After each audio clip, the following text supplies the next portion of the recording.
he'll like look at you and then like look at the bath and then look back at you and then look at the door and go, "Well, I'm just about finished here." Ah, yes, of course. Good talk, Luca. And then leaves and closes the door again. There's just Yeah, a line Luca, at the door. like- Both me like- and Kieran are waiting to talk to Luca. It's like, are you done talking, Luca? as like you get up, Luca just like he gets up and he's just starting to dry off and he's putting on his clothes again. Full armor actually. Snowball. And Or yeah, leave. he'll just he don't come out eventually. He ain't rude. Yeah, alright. I just wanted that to happen. Yeah. Gave me the perfect opportunity. Yeah. Okay, interesting. Perfect. So, anybody? So you guys all take turns bathing. Oh, yeah. It is important to note that there is a faucet inside of there that is imbued with two elementals, a water one and a fire one, that constantly heat and fill the tub to your greatest comfort, right? Inside the drain, there is an earth elemental bound that will absorb all of that water and like Was takes it and wondering holds it. where they were getting water. That makes perfect sense. But most importantly is that there is a little creature that you guys probably didn't notice until you were like sitting in the bath for a while and soaking, that you all of a sudden you're kind of like, what's that noise? And you look around, it's like a mouse-sized little creature that's walking around, and it's like cleaning like little corners of the room and like sweeping and cleaning things up. It's like, and it's like a little mouse-sized thing. And you're kind of like, huh, that's weird. It looks, humanoid, but it doesn't look like any, it looks very strange to you. How it's kind of almost looks like because like the way it puts it together, it looks like clay stretched over some sort of skeletal structure, but it walks around, it's cleaning things up, and if you speak to it, it like kind of like looks over at you, realizing that you're speaking to it, but it doesn't respond or really understand what you're saying. Snowball will pick it up. If you try to go pick it up, it'll like step to the side, like slap your hand, and then keep trying to clean. But obviously, like it can't really evade you. If you actually pick it up, it will do so. He won't try again. Okay. It'll be nice. When you guys get out of the tub, it immediately goes into the tub behind you, like as it's like finishing draining, and starts like scrubbing the side of the tub and making it nice and clean to get rid of any rings or whatever that are in there, using like splashes of water to completely clean out the inside of the tub. It's really efficient too, so it gets it done within like a minute or two of you getting out of it. I'm sorry, Aaron? No, didn't say anything. Okay. Luca would look around like this room, actually, coming to the realization: are there many lamps? I mean, you're in the lower deck of the ship. Of course, there's lamps. He's just gonna specifically point out to Kieran, like he's gonna be like, Kieran, and he's gonna look up at the lamps and say, "Should we be worried?" No. He'll nod to that. Say, okay. Okay. So, you guys are go about getting bathed or whatever. Do you have any conversations with one another? No. No, Okay. probably just rest. Awesome. I would have been. I'll grumble about how I don't want to be here. I hate you all. So, like roll over and take a nap. at one point in time, the Master of Arms, the gentleman that you had seen beforehand, walks into your room. He does so with like a open of the door, but this is into the common room, of course. And we can say, I'm just gonna go like 1, 2, 3, 4 for who's sitting in there. I'll roll 2d4. So roll 2d4. What's that? A 2 and a 3. So that's going to be Kieran and Stalbor are the ones in the common room, and you hear the knock knock and just comes walking in. Again, the Master of Arms. He walks in the door, sees the two of you. You see him, of course, and immediately says, "I would like to have a word." Okay. Yeah? You were down there for some time with the Admiral. I would like to know what had happened. If you can give me the details. Sure. Yeah, absolutely. We were pursuing a quest on behalf of House Cannon. A magical bolt of lightning appeared, a clap of thunder, and he was there instantly. He said he was transported here by a djinn.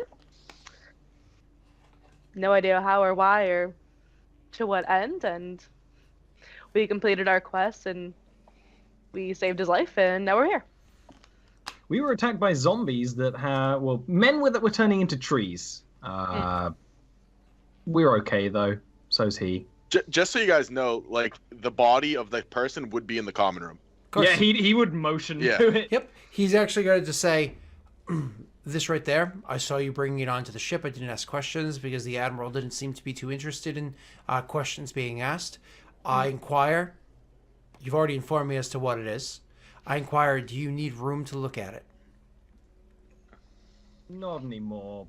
Ultimately, we're going to be giving this to Kenneth in Grey Harbor. New Throne. Where's Grey Harbor? Is that Faerun? So, anyways, New Throne. New Throne. In New Throne. He says, I'm going to Google that. New Throne, of course. We've already arrived. Oh, good. We actually arrived about an hour ago. It wasn't very far from where you guys were, and of course the ship travels incredibly fast. But I imagine you're staying for dinner. Kieran's like, no. Stalmer's like, yeah. Well, if we're here, if we're not at New Throne yet, We're above makes New sense Throne. to eat. And then he just like looks at Kieran and shrugs. Kieran, we spent the last couple weeks on your shit. You're not here. Damn it. You're not here. Yeah. Well, you guys hear You're in the mumbling. bar. Well, listen, Reich bathed last because he's a goblin. You guys had to like force him into it, like forcing the Wookiee to bathe. No, Like, no, get that's in not there! how that works at all. So He's probably the cleanest one of us. Fine, we'll have dinner. it's like, I'm not here to pressure social conventions. I'm here to Starboy inquire. will definitely smile when you let us have dinner. And then I finish asking more details that you're willing to offer about this. And you guys don't have to actually role play it. You can just say, I give all the details. Or I give all the details. Everything that's Yeah. that's interesting enough, not every single thing. I would really describe in detail how he was going to die before I teleported him out of there. Okay. After you're actually done, like being pretty open and giving all the details, once all that's said and done, he actually says to you, Kieran, I actually heard of you during the war. You pulled a lot of people out of bad places. You have a terrible relationship with him, and that sucks for you. That doesn't change the fact that others know that we're good at what you did. Thanks, I guess. She still is. He looks to you and says, and he looks to you curiously, like he wants to ask, like how do you know? But he doesn't because it's not his place to ask such questions. And so he says, "May the wind be at your back," and turns and walks out of the room. Again, Luca at some point in time could have come in and joined that conversation. Reich is like clipping his toenails with like perfect precision. Every one of them needs to be That's done. No, right. wait, but is it as perfect? Zen in the Alright, art. so- Zen He in the messed up art one, of has to toenail file it down. maintenance. Yeah. That's like right. Zen in the art of toenail maintenance. Okay. But so moving on, you guys flash forward a bit more. It's dinner time. You guys are when you were invited to dinner with him. It's not just the 5 of you that are going to be at dinner. Of course, there are his other higher ups that are there as well. Once again, the Master of Arms that you've seen, the ship's priest that you've seen before, and a few others, first mate, etc., etc., etc. When you sit down to dinner, it is quite lavish. It's interesting because all the meals come out perfect and perfectly cooked and perfectly seasoned. Everything about it comes out perfect. Like maybe too perfect. You know what I mean? But it all comes out and it's friggin' delicious. So conventions would be for you to stick to small talk until after like the main course has been served. And then you guys would be able to have your bitter conversations during sweet desserts. And so you do so, I imagine, Kieran. I don't talk to him. And you know what? Other people might speak to you or engage with you if you're willing to. I'll talk to other people, yeah. Okay. But if he talks to me, I just brush him off. It's important to note that every single solitary one of the NPCs in this room now are half-elves. Sans one. There is the gnome that you saw like do the running jump before. He is also sitting here as well. His chair is quite comical because it almost looks like a child's high chair to make sure that he's up there and able to sit to sit at the table. But he's very happily drinking down way too much wine and being quite boisterous with his jokes and everything as he's chatting with you guys. Unfortunately, his jokes are not the best, and so a little, it's kind of like you might laugh to be kind, kind of like hanging out with me, really. So you eventually get to the serious conversations. And I have a question about, before we get to the serious conversations, is Stalbor getting drunk? Stalbor drinks what he's given, Yep. but doesn't drink ridiculously Excessively. much. He's not Yeah. drinking like he has been, essentially. No, if it was the last couple of days, he would have more. No, he's Right. just when they go around and refill the drinks, Yep. he'll drink it. He's not. He'll nod, go ahead and fill it up, but he's not specifically. All right, Yeah. just checking. it's a half-elf servant that walks around with the bottle of wine. When the bottle of wine is empty, he goes over and opens another one. You actually watch it happen, and so on and so forth, and fills everybody's goblets consistently. Stalbor will deliberately ask them to look at the bottle and will look at it, pretending that he knows what it is, and he'll do this I assume Luca's beside him, basically playing for Luca, trying to make him laugh, being yes, excellent vintage, got a good nose on it, and then send them away, absolutely knowing nothing. Disadvantage? Yeah. Sorry, advantage, but deception. Advantage, deception. Oh. Hey! I was accidentally right. They completely, they actually, not only do they believe you, but they engage you in conversation, but it goes a little bit further. You're so deceptive with your vagueness and responses. They actually divulge tons of information to you, explaining it like you both know what you're talking about. Interesting. And it starts as a joke and becomes a genuine conversation with the servant. But probably lasts most of the night, and Stalbor's probably checked out of any of the plot conversations. But anyways, he assumes that you actually know as much as he does, if not more, because of your vagueness. So, getting to the important conversation, eventually he does bring his attention. A couple of people end up leaving the table because they don't need to be there for dessert or whatever. They have duties to take care of. Eventually, what's his name? Helabar? Helabar. Is right there. Helabar turns to you and says, this was an interesting experience that we've all, and you can see that he's actually dressed very differently. He's dressed very different than he has been the whole time. He seems a lot more comfortable and relaxed. He actually has laughed and joked and whatnot with them, though he's of course straight backed and always proper. This has been an interesting experience, I have to admit. Even during the war, I was very rarely in the thick of things. I was very rarely in the fight. My days of being a foot soldier are long since past. Decades past. So it was a different experience for me. You all kept me alive, and for that I owe you an incredible gratitude. Moreover, I have to say I am impressed, Kieran. I'm incredibly impressed with your leadership in this. When we were all doing the best we can to survive and escape, you stepped up, gave direction to and where, when it needed to be, and with, again, the precision of an assassin, slitting a throat in the dark of night. So, Thanks. to that I say thank you. Great metaphor. These people are pirates. What do you want here? What are we here for, Halabar? I'm saying thank you. You're welcome. I couldn't help but notice what you wear.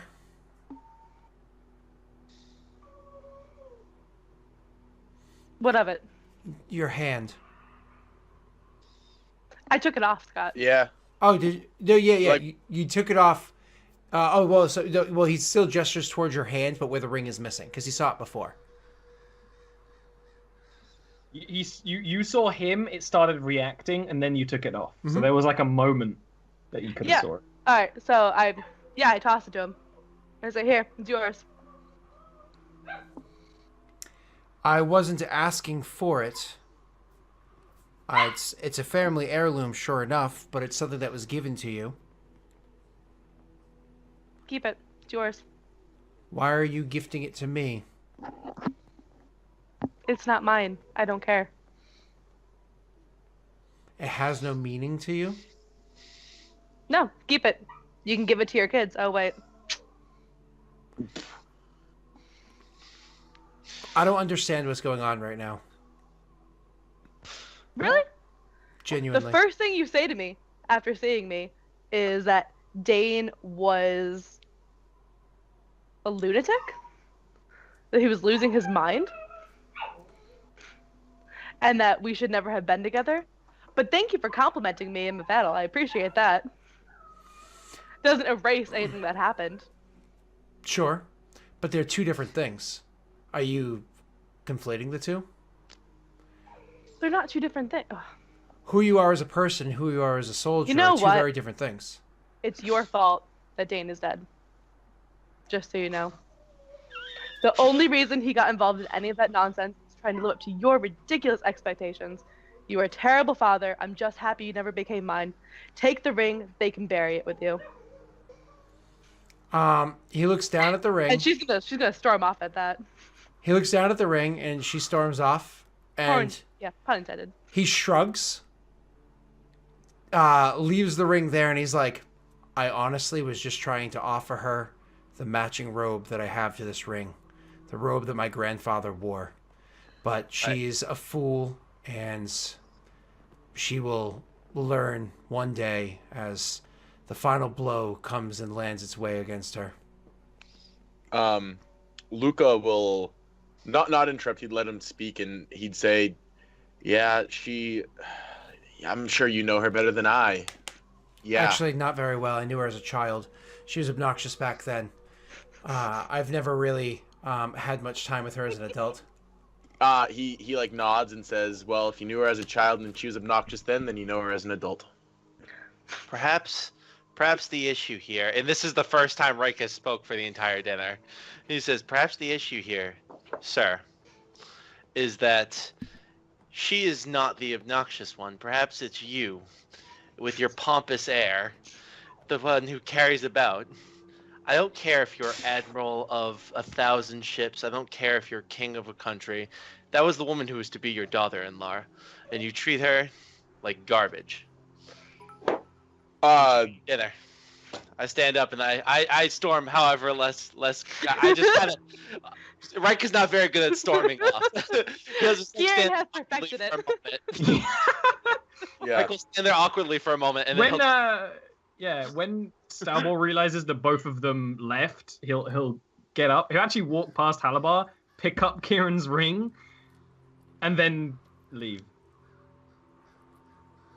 I can't. You're muted. muted? Yeah. My physical mute is like a button that you have to press like 8 times before, and that was even when the microphone was brand new. It's annoying. Anyway, so I just had to mute myself when I was coughing, and I do it the hard mute so you guys can't hear me as well as the on stream. So Nice. So he watches as you pick up the ring and walk away, and then he looks. He won't even say it. Yeah. He looks over to Luca, and then looks over at the door, just like expecting Luca to leave as well. Luca will say, "For what it's worth, I don't think you've treated her so awfully." And he'll like nod to him, and he will walk out, not storming off or any type of grand gesture. Just he will totally just like say that and walk out. Okay, and you walk out, and there were people that witnessed this, of course, which is funny because Luca, roll me a perception check. Sure thing. It's like one of those super awkward, like really personal things where everyone just like pretends they can't hear for a second. Yeah. Luca, unfortunately, you can't hear anything as you walk out the door. Yeah. So, Yep. So you guys go walking out, and one of the things that you notice is he doesn't look remorseful at all of how things played out. So maybe Kieran was right, maybe not.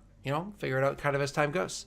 So you guys go walking out of the room and over to where all of your stuff is down inside your room or whatever. You get your things together, make your way onto the ship. Correct me if I'm wrong.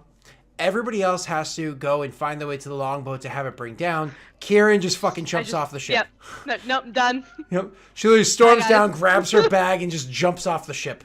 Yep. So everybody else goes and gets the longboat or whatever to be brought down. Yeah. Hey, I know I just yelled at you, but will you let me off your flying ship? It's like free fall. Just give me one of those rings, the life rings, and push me off. The Master of Arms joins you guys to bring you back down off of the ship, down below. And it's kind of one of those moments where he's like, I imagine you're looking to leave now. Yes, thank you. The ride down is awkwardly silent at first, but then he says, you all really felt it necessary to have the last word? I imagine it must be very difficult spending every single solitary day together, being a whole group of people that need the last word. Luca, who actually did say the last thing, will say, I didn't mean to have the last word, just to let him know that I thought his actions have been true. I'm not judging what you said or whether or not it was something that was merited. Simply the fact that all of you seem to be the type of person that needs the last word. Generally, that doesn't work well with a group of people that spend a lot of time together. That's why we leave in an order. Everyone gets their last word. And I actually laugh a little bit. Yeah, he will give like a little chuckle to that because he understood it was a joke. Of course, he himself a soldier. And when you guys finally get to the bottom to where things are, he says, well, I'm sorry that things played out the way they did. I believe he was contemplating having her reinstated as a captain, but unfortunately, their past has caused them both to behave perhaps inappropriately in each other's presence. So hopefully things are able to work out for the four of you in the future. Thank you for keeping my admiral alive. Thank you for whatever it was that you were able to stop there. I hope that whatever dangers are taking place in this forest are able to be overcome and defeated by the efforts of you and yours. If you ever need somebody to reach out to, feel free to find me. I'll nod. I imagine I take his name somewhere. Yeah, I was gonna say exactly that. Yeah. Not that we need to just like, oh, we need to see that guy again. But I'll like, as going, just like, you have a lovely ship, and then leave, as if you'd say you have a lively home. When His name's Aldrin. Aldrin. Yep. Okay. Aldrin de Larendar.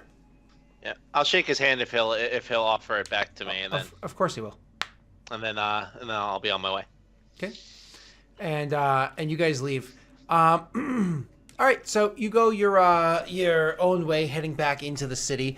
Luca, instead of like carrying a huge corpse and whatnot, they actually have taken the corpse and they've put it inside of a coffin to like, make it a little less I'm carrying a limp corpse around. However, the cool thing is that the coffin actually has an enchantment on it that shrunk it down, so it's literally like the size of, like this big, like it's only about 1.5 feet in length as opposed to a full-size coffin. And while there's the benefit of it not being heavy and awkward and hard to carry, there's the detriment of it looking like, a baby coffin. Yeah, which is just depressing. So and sad. if I remove the body from this, it just goes back to normal size immediately? Actually, the coffin itself, you can disenchant the coffin to make it larger. Okay. All right, so you guys. Imagine we find Kieran at the bottom and then go to House Cat. I imagine Kieran's on her ship. No, because Kieran has to go. Kieran's the one who made this deal. She needs It's true. Yeah. Need to see Cammy. Am I wrong? Is Kieran not on her ship? No. Should be waiting. You are wrong, yes. If it would take a while, then yeah, I would be on the ship. Okay. It wouldn't take that long, but I would just figured they would be like, Karen, don't you remember? Oh, yeah. So you'd be waiting like outside of House Cannith, or would you have gone into it yourself? I got into it myself. Okay. So then Kieran alone. You go walking into the establishment. Do me a favor. As you walk in, please roll me a perception check. Uh-oh. No big deal. So you go walking into the establishment, and you see the guy there, and he's as soon as you come walking, he's like, "Oh, you're back! Oh, this is wonderful news. Did you bring many of them back with you then?" Kieran will tell him the whole story. Including the fact that they have one of the bodies that they're bringing back for him. I imagine while you're telling the story, we get back. It's a pretty long Yeah. story. Yeah, it's a very long story. Kieran, how long do you think it would take you to tell the whole story? I don't know how many details you go into, because I know you, Erin, could tell that story in less than 2 minutes, and they're going to be Yeah, about not very long. 15 less than minutes 2 behind minutes. you. Less than 2 minutes, and I'm probably answering questions afterwards. Okay. I imagine. He listens to the story nodding like, wow, that's incredible. Okay. And then all 4 of you luckily made it back alive, but unfortunately you couldn't save anybody, huh? No, the one that was still alive, his mind had been overcome already. We do have his body with us, though. My companions are going to be bringing it down. Gotcha. We do have we have the research for him. I And understand. we have locations of everything. You did absolutely everything you could possibly do. I have to reward you for what it was that you did.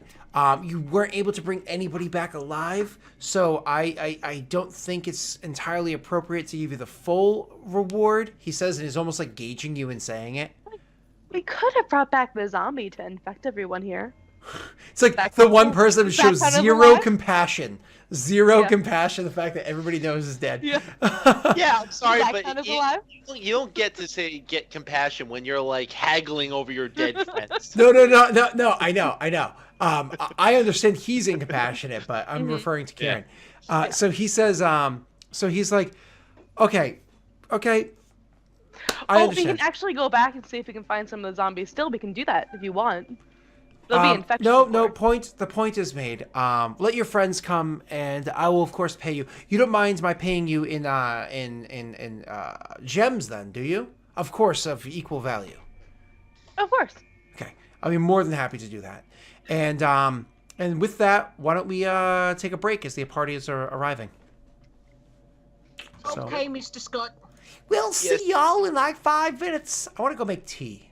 Yes, sir. I spent so much time with Ollie. I want tea. I don't even like tea. All right, that was perfect timing, Tiv. I just want to say this. Perfect timing. That was like, oh, the explosion! Oh, it was so beautiful.